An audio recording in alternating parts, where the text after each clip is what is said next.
오늘은 2022년 11월 27일 대림 제1주일입니다. 성부와 성자와 성령의 이름으로 아멘.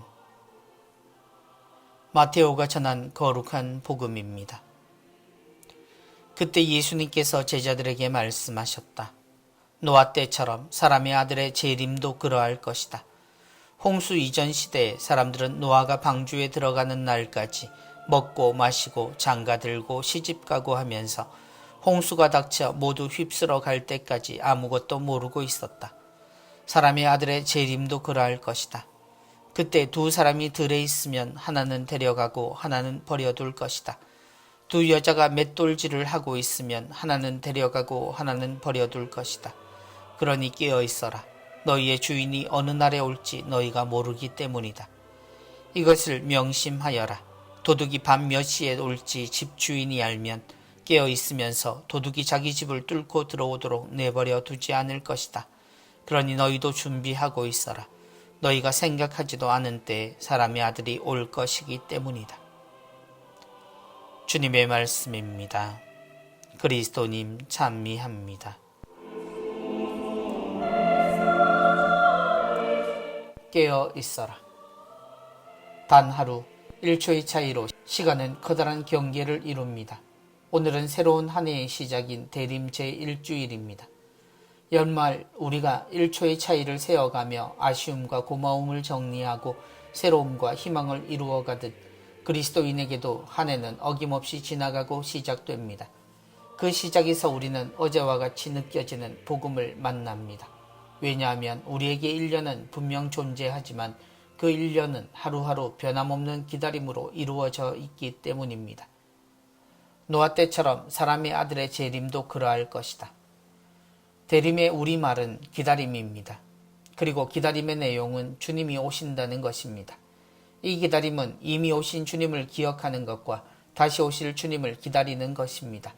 물론 하나는 과거이고 하나는 미래이기에 우리가 기다린다고 하는 것은 사실 미래의 주님을 기다리는 것이기도 합니다.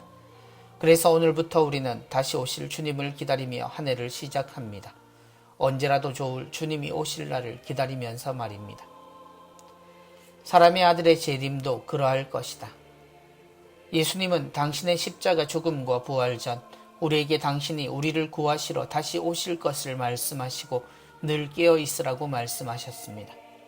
주님의 다시 오심은 종파를 가리지 않고 그리스도를 말하는 이들에게는 모두가 기다리는 날로 되어 있습니다.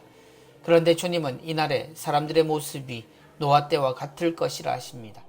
그날 사람들은 하느님의 말씀에도 불구하고 먹고 마시고 장가들고 시집가고 했다라고 말씀하십니다. 곧 그들은 그 말씀을 받아들이지 않았다는 이야기입니다. 기다림의 내용.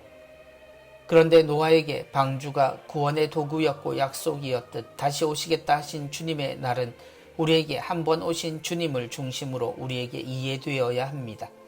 주님은 우리에게 오셔서 하느님 아버지의 마음을 알려주셨고 주님의 구원은 하느님 아버지의 뜻을 실천하는 것으로 준비할 수 있음을 보여주시고 들려주셨습니다.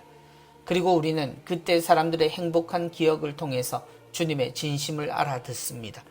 그런 분이 우리에게 오셔서 심판도 하시고 구원도 주신다는 것입니다. 그날 심판으로 불행을 당하게 될 이들은 그들의 잘못을 바로잡지 못하고 하느님께로 향하지 않은 그들의 잘못 때문에 책임을 지게 될 것이라 하십니다. 구원받지 못하는 것은 바로 그런 주님을 알지 못했고 주님을 버리고 못 박았던 그들처럼 또 노아 시대의 사람들처럼 살았기 때문입니다. 그러니 너희도 준비하고 있어라. 어떤 이들은 이 준비를 참 요란하게도 합니다. 성경을 읽었다 말하고 그 속의 그림을 눈앞에 나타내듯 스스로 하얀색 옷을 해입고 자신들끼리 숫자를 맞추어 모여 하늘에 오를 준비를 하기도 합니다. 그러나 그것이 준비라고 주님이 말씀하시지는 않습니다. 오히려 우리에게 오셨던 주님을 생각하면 그렇게 행동하는 것이 주인을 어떻게 생각하는지 드러내는 어리석은 행동이라는 것을 알아들어야 합니다. 그 숫자는 자신들이 만들어내거나 모으는 것이 아닌데도 말입니다.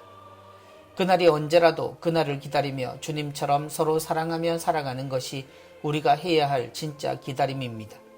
주님이 안 오신다 혹은 안 보신다 하여 게을러지거나 방탕과 만취로 살지 말고 또 주님을 괜히 무서운 분처럼 몰아세워 사람들을 근심하게 만들지 않아야 합니다.